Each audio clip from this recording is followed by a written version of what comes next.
Just ahead, Bob Barker and high seas boat battles on tape. And Bob Barker. I know.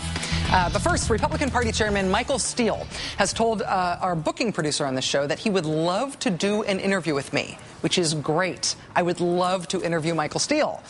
The other folks at the RNC who decide what interviews Mr. Steele actually does, however, seem rather less certain that it will ever happen. So, Mr. Chairman, between you and me, the invitation is open anytime. Don't let your handlers hold you back. We'd love to have you. The reason you've seen a lot of Maddow-Steele on TV recently is because he's promoting a new book, which is called Right Now. Its subtitle is more interesting. The subtitle is A 12-Step Program for Defeating the Obama Agenda. 12 steps, just like AA. The first and second steps, according to Mr. Steele, are that Republicans should admit we have a problem, then admit our mistakes. In the spirit of trying to help Mr. Steele out, so maybe someday he'd come on this show, we have decided to try to help Republicans out with steps 1 and 2. We have identified a problem that we'd like to help Republicans admit to, because it is a political mistake. Former Vice President Dick Cheney has encouraged Republicans to believe that President Obama and his administration don't talk about war and terrorism. Senator Jim DeMint of South Carolina, Congressman Pete Hoekstra of Michigan, even Chairman Admit Our Mistakes Maddow-Steele have all been out in public reiterating that, insisting that it's true, even though it's really not. Congressman Peter King of New York has even taken this assertion to, as Mr. Steele would say, beyond the cutting edge. Name one other specific recommendation the president could implement right now to fix this. I think one main thing would be to just himself, to use the word terrorism more often. Just use the word more, because saying something a lot stops it.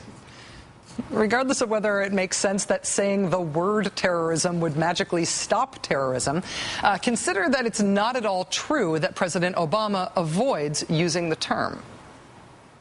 Suspected terrorist watch listing system, terrorist or suspected terrorist connections. State sponsors of terrorism, terrorist watch list system, attempted terrorist attack, attempted act of terrorism, known and suspected terrorists, terror and extremism, extremists sowing terror, instability and terror, terrorists and potential terrorist attacks.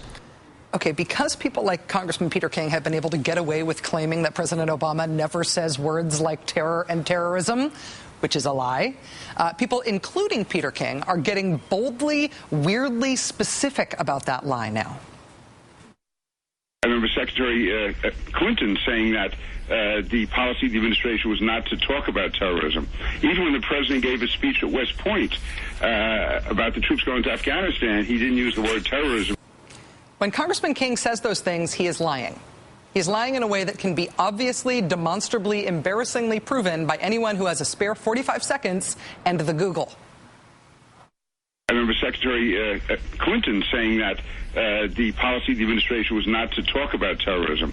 Even when the president gave a speech at West Point about the troops going to Afghanistan, he didn't use the word terrorism. There is a terrorist syndicate with al-Qaeda at the head. Continuing threat of terrorist actions. Stop terrorism. Terrorist on the plane coming into Detroit. Al-Qaeda's terrorist network, Iraq and terrorism, new acts of terror. Loose nuclear materials from terrorists, safe haven for terrorists, and devastating attacks of terrorism.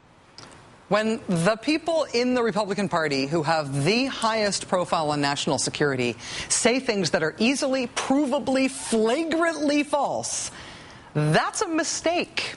That makes it look like the party doesn't know what it's talking about on national security issues. Peter King wants to be a senator. Peter King is their top guy on Homeland Security. So in the interest of trying to help Republicans out and to woo Mr. Steele to do an interview on the show, here's my one-step effort to try to help Republicans recognize this political mistake they keep making. You guys, when you say that President Obama doesn't use the word terrorism, try to remember that when you say that, people are laughing at you. Maybe this will help. The inconsistency in the Obama administration's approach to foreign policy, particularly with respect to terrorism, is a concern. If you can't call a thing what it is, then there's a question about what do you think it is. The worldwide terrorist war is something we seem to have lost our focus on. There just seems to be a little reticence on their part to get into it when it involves the issue of terrorism. The Obama administration came in and said, we're not going to use the word terrorism anymore. We're going to call it man-made disasters. Trying to, I think, downplay the threat from terrorism. Seriously, listen to your chairman. Admit you have a problem. Admit your mistakes, or at least come up with a new mistake.